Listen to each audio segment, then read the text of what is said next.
నమస్తే, welcome to our channel. నేను సిరి. వైసీపీలో ఫైర్ బ్రాండ్ గా పేరు తెచ్చుకున్న రోజా అయితే జగన్మోహన్ రెడ్డి గారి మీద కొన్ని సంచలన వ్యాఖ్యలు చేశారు. అంటే తను ఏం చేశారంటే, మా అన్నకి ఎందుకు సిగ్గు అన్నట్టుగా ఆమె మాట్లాడారు. అసలు ఎందుకు తను అలా మాట్లాడింది ఏంటి అనేది మనకు వివరించడానికి మనతో పాటు ఉన్నారు ప్రముఖ రాజకీయ విశ్లేషకులు సీతారత్న కుమారి గారు. నమస్కారం మేడం. నమస్తే అమ్మా. మనం ఇప్పుడు చూస్తున్నట్టయితే వైసీపీలో ఒక ఫైర్ బ్రాండ్ గా పేరు తెచ్చుకున్నారు. అంటే తన నోటి మాటలే కావచ్చు, ఏదైనా కావచ్చు.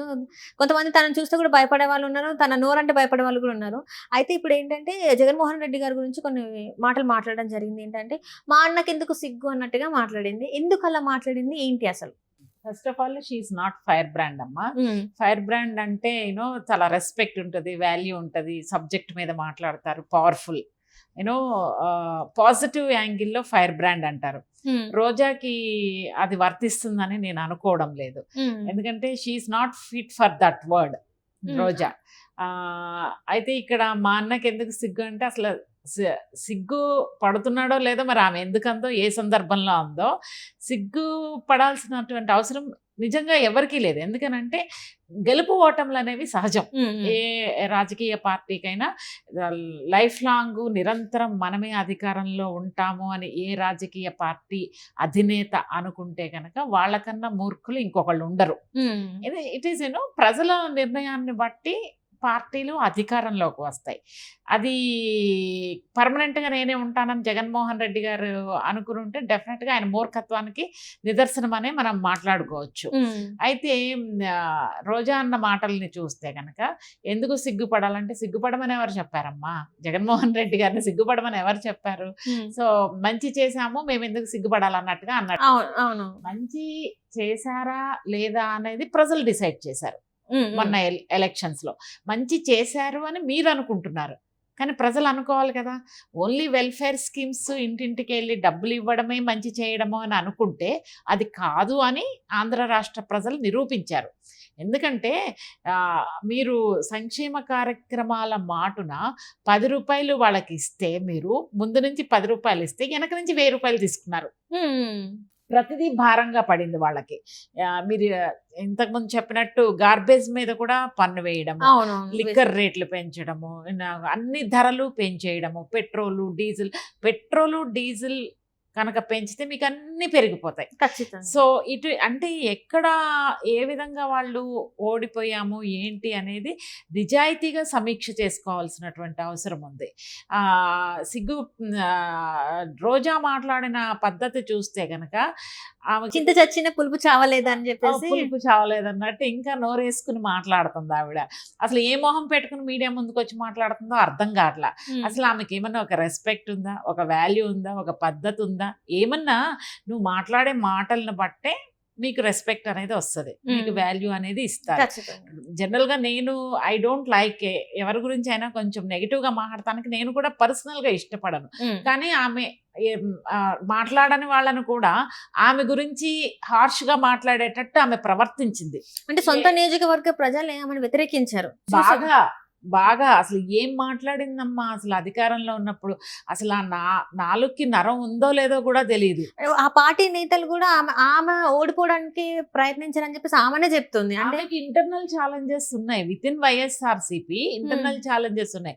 అక్కడ లోకల్ గా కూడా మొత్తం క్యాడర్ మొత్తం ఆమెకి వ్యతిరేకంగా ఉందని ఫస్ట్ నుంచి కూడా వార్తలు వస్తున్నాయి. మోరోవర్ ఆమెకి సీట్ ఇవ్వద్దని కూడా చాలా ప్రయత్నాలు జరిగాయి. జగన్మోహన్ రెడ్డి గారు ఆమెకి నోరుకి భయపడి ఇచ్చారో లేకపోతే ఏమి లాబియింగ్ చేసుకుందో ఏమో కానీ పక్కాగా ఆమె ఓడిపోతుంది అని రిపోర్ట్స్ ఉన్న తర్వాత కూడా జగన్మోహన్ రెడ్డి గారు ఆ సీటును ఓడిపోయే ఖాతాలోకి వేసుకునే ఆ అమ్మాయికి ఇచ్చారు. ఆయనకి తెలుసు ఓడిపోతుందని, రిపోర్ట్స్ ఉన్నాయి. ప్లస్ పెద్దిరెడ్డి రామచంద్రారెడ్డి గారికి కూడా కొంచెం ఆ అమ్మాయికి ఎగెనిస్ట్ అని కూడా వార్తలు వచ్చాయి. అవి ఎంతవరకు నిజము ఏంటి అని చూస్తే కనుక ఫస్ట్ నుంచి కూడా టీడీపీ నుంచి ఛాలెంజెస్ కన్నా, అంటే అపోజిషన్ పార్టీలో ఉన్న ఇబ్బందుల కన్నా కూడా ఆమెకి విత్ ఇన్ వైఎస్ఆర్సీపీలోనే ఎక్కువ ఛాలెంజెస్ ఉన్నాయి అనే వార్తలను కూడా మనం విన్నాము. అయితే ఇక్కడ రోజాకి 2 సార్లు చాలా తక్కువ మెజారిటీతో గెలిచినా కూడా ప్రజలు గెలిపించినందుకు ఆ ప్రజలకి, నగరి ప్రజలకి గౌరవం తెచ్చే విధంగా ప్రవర్తించి ఉంటే బాగుండేది ఆ అమ్మాయి. ఆ అమ్మాయి ఏం చేసిందంటే తను ఒక కాన్స్టిట్యున్సీ నియోజకవర్గానికి ప్రాతినిధ్యం వహిస్తున్నప్పుడు ఆ ప్రజల యొక్క గౌరవాన్ని కాపాడాల్సిన బాధ్యత కూడా ఈవిడ మీద ఉంది. ఈమె అన్ని గాలికి వదిలేసింది, నోటికొచ్చినట్టు ఇష్టం వచ్చినట్లు మాట్లాడింది. అలా మాట్లాడితే నేను చంద్రబాబు నాయుడు గారిని, లోకేష్ గారిని ఇష్టం వచ్చినట్లు మాట్లాడితే నా నియోజకవర్గ ప్రజలు ఏ విధంగా నన్ను ఎస్టిమేట్ వేస్తారు, ప్రజలు నన్ను తిరస్కరిస్తారా, స్వీకరిస్తారా? కనీసం మినిమం కామన్ సెన్స్ అనేది ఆవిడికి లేదు.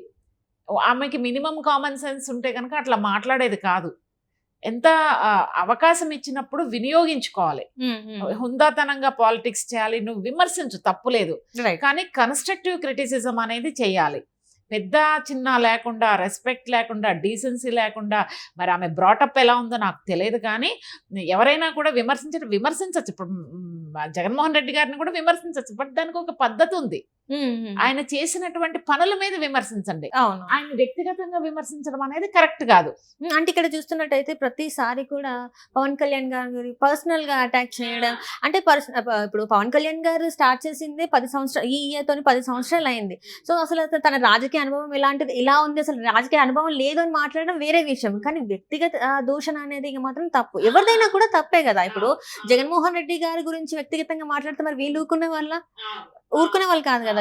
ఈ నేతలు, కొంతమంది నలుగురు నేతలు మాత్రం వైసీపీ నుంచి వాళ్ళ పేర్లు ప్రముఖంగా వినిపించాయి. ఈ నలుగురు బాగా అందరి గురించి చాలా చెడుగా మాట్లాడడం, వ్యక్తిగత దూషణ చేయడం.